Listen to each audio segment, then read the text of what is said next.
بسم الله الرحمن الرحیم. حمد و مصلیه.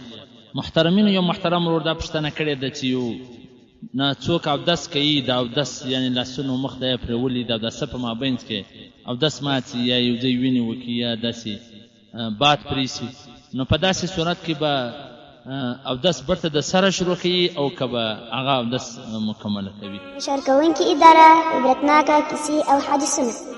محترمینو، که چیرې د اوداسه په مابینځ کې د چا اودس مات شو، نو چې کوم اعضا یې پرېولي دي، که مخ پرېولي که لاس پرېولي، بیا به دوباره اودس د سره کوي، ځکه چې پوره اودس ماتېږي نو دغه نیمه اودس یې هم مات.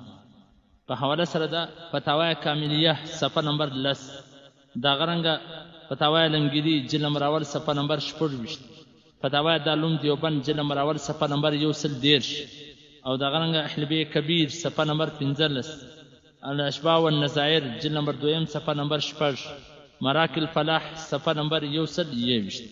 بالکل محترمه اودس که اودسه په مابینځ کې اودس مات شو، برته به اودس بیا د سره شروع کړي.